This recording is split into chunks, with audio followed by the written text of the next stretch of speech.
নির্বাচনে যাদের সঙ্গে জোটবদ্ধ হওয়া যাবে না জানালেন হেফাজত আমির। জানাবো সরকার কি করছে এবং সর্বশেষ জানাবো ৭ দফা দাবিতে খেলাফত আন্দোলনের বিক্ষোভ। এতক্ষণ শুনছিলেন সংবাদ শিরোনাম, এবারে বিস্তারিত। তবে তার আগে অনুরোধ থাকবে আমাদের চ্যানেলটি সাবস্ক্রাইব করে বেল আইকনটি ক্লিক করুন। সরকার কি করছে?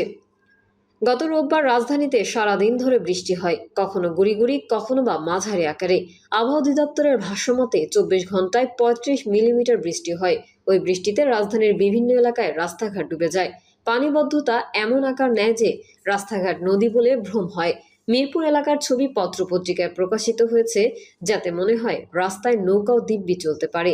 এর আগে এয়ারপোর্ট রোডের মতো গুরুত্বপূর্ণ ও ব্যস্ততম সড়কেও পানি জমে থাকতে দেখা গেছে। দেশের উত্তরাঞ্চল সহ বিভিন্ন এলাকায় যানবাহনের প্রবেশ সড়ক এয়ারপোর্ট রোড, এই সড়কে যদি পানি জমে থাকে এবং যানজটের সৃষ্টি হয়, তাহলে আর কোন সড়ক নিরাপদ থাকবে পানিবদ্ধতা ও যানজট থেকে? রোববার সারাদিন একদিকে পানিবদ্ধতা, অন্যদিকে ভয়াবহ যানজট রাজধানীকে সম্পূর্ণ অচল করে দেয়। চাকরিজীবী, ছাত্রছাত্রী, কর্মজীবী, শ্রমজীবী সব ধরনের মানুষকে চরম দুর্ভোগ পোহাতে হয়। বৃষ্টি হলেই পানিবদ্ধতা রাজধানীর একটি স্বাভাবিক চিত্রে পরিণত হয়েছে। আর যানজট তো সাংবৎসরের ব্যাপারে। এই দুটি গুরুতর সমস্যা সুরাহা পতিত স্বৈরাচার করতে পারেনি, বর্তমান অন্তর্বর্তী সরকারও পারেনি। সমস্যা দিনকে দিন জটিল ও ভয়াবহ রূপ নিয়েছে। পথ চলতে সহজেই লক্ষ্য করা যাবে রাজধানীর ছোট বড় সব সড়কের বেশিরভাগই যান ও যান চলাচলের অনুপযোগী হয়ে পড়েছে। সংস্কারের নামে, বিভিন্ন সেবা সংস্থার কাজের নামে রাস্তাঘাট কেটে কুটে ভেঙে চুরে একাকার করা হয়েছে। রাজধানীতে প্রায় ২ কোটি মানুষের বসবাস। তাদের সহজ ও মসৃণ যাতায়াতের ব্যবস্থা সরকার নিশ্চিত করতে পারেনি। প্রশ্ন উঠতে পারে, সরকার তাহলে কি করে? সরকারের বিভিন্ন প্রতিষ্ঠান করে কি? পানিবদ্ধতা ও যানজটের জনদুর্ভোগী সৃষ্টি হয় না, আর্থিক ও অন্যান্য ক্ষতিও হয় অপরিসীম। ইনকিলাবে প্রকাশিত এক খবরে যাত্রী কল্যাণ সমিতির বরাতে জানানো হয়, ঢাকায় যানজটের কারণে প্রতিদিন ৩২ লাখ কর্মঘণ্টা নষ্ট হয়। বছরে এ যাবৎ ক্ষতির পরিমাণ দাঁড়ায় প্রায় ৯৮,০০০ কোটি টাকা। এছাড়া জ্বালানি অপচয়ে ক্ষতি হয় আরও ১১,০০০ কোটি টাকা। পাশাপাশি মানুষের মানসিক ও স্বাস্থ্যগত ক্ষতিও হয় অপরিমেয়। অতিরিক্ত যানজট শিশুর বুদ্ধির বিকাশ ব্যাহত করছে, স্নায়বিক ক্ষতিও করছে। উচ্চ রক্তচাপ, হৃদরোগ, শ্বাসকষ্ট, কিডনি রোগ ইত্যাদি একটি বড় কারণ এটি। নানা রকম দূষণ, বিশেষ করে বায়ু দূষণ, শব্দ দূষণের অন্যতম কারণও যানজট। রাজধানী সহ সারা দেশে কোথাও যানবাহন চলাচলের নিয়মকানুন ও শৃঙ্খলা নেই। ঢাকা চট্টগ্রাম মহাসড়ক, ঢাকা সিলেট মহাসড়ক, ঢাকা টাঙ্গাইল মহাসড়ক, ঢাকা আরিচা মহাসড়কের মতো মহাসড়কগুলোতে যথেষ্টভাবে বিভিন্ন যানবাহন চলাচল করছে। করিমন, নসিমন, ব্যাটারি চালিত রিকশা ও অটোর সঙ্গে বড় বড় যাত্রীবাহী ও মালবহনকারী যানবাহন চলাচল করছে। এতে যখন তখন যানজট যেমন হচ্ছে, তেমনি হরহামেশাই ঘটছে দুর্ঘটনা। এমন কোনো দিন নেই যেদিন দেশের বিভিন্ন স্থানে সংঘটিত সড়ক দুর্ঘটনায় মানুষ হতাহত না হচ্ছে। যাত্রী কল্যাণ সমিতি গত ১১ বছরের ঘটে যাওয়া সড়ক দুর্ঘটনায় কতজন হতাহত হয়েছে তার একটি পরিসংখ্যান দিয়েছে। বলেছে, এ সময় ৬২,৬১৯টি দুর্ঘটনায় নিহত হয়েছেন ৮৬,৬৯০ জন, আহত হয়েছেন ১,৪৫,২৫৭ জন। পরিসংখ্যানটি সব দিক দিয়েই উদ্বেগজনক। সড়ক দুর্ঘটনায় অনেক সময় পরিবারের একমাত্র উপার্জনকারী ব্যক্তি নিহত বা আহত হয়, ফলে পরিবারটি পথে বসে যায়। দুর্ঘটনার ক্ষেত্রে ক্ষতিপূরণ প্রদানের ঘটনা খুবই কম। এই পর্যন্ত ক্ষতিপূরণ কতজন পেয়েছে তার সঠিক কোনো পরিসংখ্যান নেই। দুর্ঘটনার কারণগুলো অচিহ্নিত নয়। বিভিন্ন সংস্থা ও প্রতিষ্ঠান দুর্ঘটনার কারণগুলো শনাক্ত করেছে। দুর্ঘটনার প্রধান কারণ চালকের বেপরোয়া যান চালানো, এছাড়া যানবাহনের যান্ত্রিক ত্রুটি, চলাচল অযোগ্যতা, রাস্তাঘাটের নির্মাণ ত্রুটি, রাস্তার উপর দোকানপাট স্থাপন ইত্যাদি।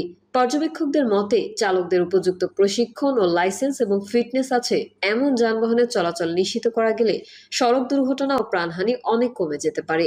বিভিন্ন সময় প্রকাশিত খবর অনুযায়ী যান চালক এমনও আছে যাদের প্রশিক্ষণ বলে কিছু নেই এবং লাইসেন্সও নেই। তারা ভুয়া লাইসেন্সে যানবাহন চালাচ্ছে। শুধু তাই নয়, এমন যানবাহনও রাস্তায় চলাচল করছে যাদের ফিটনেস নেই, ফিটনেস সার্টিফিকেট নেই, থাকলেও তা ভুয়া। বিআরটিএ এই ব্যাপারে দায়িত্বপ্রাপ্ত। চালকদের ড্রাইভিং লাইসেন্স এবং যানবাহনের ফিটনেস সার্টিফিকেট দেওয়ার কাজ বিআরটিএ করে থাকে। প্রতিষ্ঠানটি দুর্নীতিগ্রস্ত।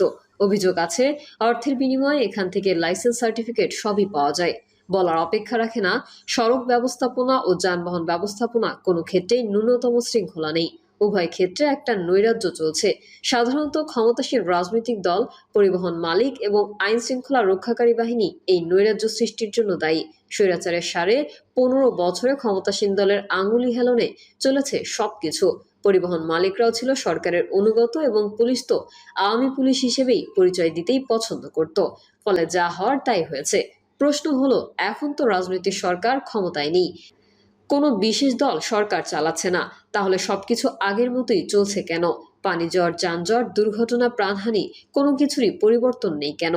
এসব নাগরিক সমস্যার সমাধানে অন্তর্বর্তী সরকারের উপদেষ্টা, তাদের নিয়ন্ত্রণাধীন মন্ত্রণালয়সমূহের কর্তা ব্যক্তিদের কোনো গরজ পরিলক্ষিত হচ্ছে না। মাথা ব্যথা তো নেই। জনস্বার্থের বিষয়গুলো, বিশেষত আইন শৃঙ্খলা, নাগরিক নিরাপত্তা, নাগরিকদের নিরবিচ্ছিন্ন চলাচল, দ্রব্যমূল্য নিয়ন্ত্রণ ইত্যাদিকে সরকারের টপ প্রায়োরিটি দেওয়ার কথা। টপ তো দূরের কথা, সাধারণ অগ্রাধিকারও দেওয়া হচ্ছে না। অর্থনীতি, ব্যাংকিং ব্যবস্থা, বিনিয়োগ, কোনো ক্ষেত্রেই অবনতি ছাড়া উন্নতি দেখা যাচ্ছে না। অন্তর্বর্তী সরকার অরাজনৈতিক হলেও ক্ষমতা উপভোগ করার প্রবণতা তার কাছ থেকে প্রত্যাশিত নয়। তার কিছু সুনির্দিষ্ট দায়িত্ব আছে, সেই সাথে সরকারের স্বাভাবিক কাজকর্ম পরিচালনার দায়িত্ব আছে। সাদা পাথর ও কোরাল পাহারা দেয়া তার দায়িত্বের অংশ হতে পারে, কিন্তু তার চেয়েও অনেক গুরুত্বপূর্ণ অগ্রাধিকারমূলক কাজ রয়েছে। গত 1 বছরে রাজধানীর পানিবদ্ধতার সমস্যা আরও বেড়েছে। যানজট এতটুকুও কমেনি। পলিথিনের ব্যবহার বন্ধ হয়নি। নদী দূষণ মুক্ত করা কিংবা দখলকৃত নির্বাচনে যাদের সঙ্গে জোটবদ্ধ হওয়া যাবে না, জানালেন হেফাজতে আমির। হেফাজতে ইসলাম বাংলাদেশের আমির আল্লামা শাহ মুহিবুল্লাহ বাবুনকুড়ি বলেছেন, আগামী নির্বাচনে এমন কোনো দল বা ব্যক্তির সঙ্গে জোটবদ্ধ হওয়া যাবে না যাদের ভ্রান্ত আকিদা নিয়ে পূর্বপুরুষরা সতর্ক করেছেন। তিনি সহিহ আকিদার সব ইসলামিক দলকে ঐক্যবদ্ধভাবে কাজ করার গুরুত্ব আরোপ করেন। মুহিবুল্লাহ বাবুনকুড়ি বলেন, সহিহ আকিদার সব ইসলামী দলকে ঐক্যবদ্ধ হয়ে কাজ করতে হবে। যাদের মাধ্যমে ইসলামের ক্ষতি হবে তাদের সঙ্গে ঐক্য থেকে বিরত থাকার আহ্বান জানাচ্ছি। তাদের সঙ্গে ঐক্যবদ্ধ হওয়ার চিন্তাও করবেন না। তিনি আরো বলেন, যাদের বিষয়ে আমাদের আকাবিরে কেরাম সতর্ক করে গেছেন, তাদের ভ্রান্ত আকিদা সম্পর্কে তারা অনেক বই পুস্তকও রচনা করে গেছেন। এসব ভ্রান্ত আকিদার কোনো দলের সঙ্গে আপনারা জোটবদ্ধ হবেন না। আলেমদের উদ্দেশ্যে দলের আমির বলেন, ইলমে ওহী ও ইসলাম ক্ষতিগ্রস্ত হয় এমন কোনো সিদ্ধান্ত আপনারা গ্রহণ করবেন না। এদেশের দাওয়াতে তাবলিগ, মসজিদ, মাদ্রাসায় যেন কোনো ক্ষতি না হয় সেদিকেও আপনাদের লক্ষ্য রাখতে হবে। সম্মেলনে হেফাজতে ইসলামের মহাসচিব মাওলানা সাজিদুর রহমান বলেছেন, দেশে ইসলামী শক্তি নিজেদের মাঝে ঐক্য না করে অন্যদের নিয়ে ঐক্যের চেষ্টা করছে। ইত্তেহাদ বানান না করে আমরা ইত্তেহাদ মারা গাইরিয়ান করার শুরু করে দিয়েছি। ইত্তেহাদ বাইনানা না করে আমরা ইত্তেহাদ মা গায়রিনার চেষ্টা শুরু করে দিয়েছি।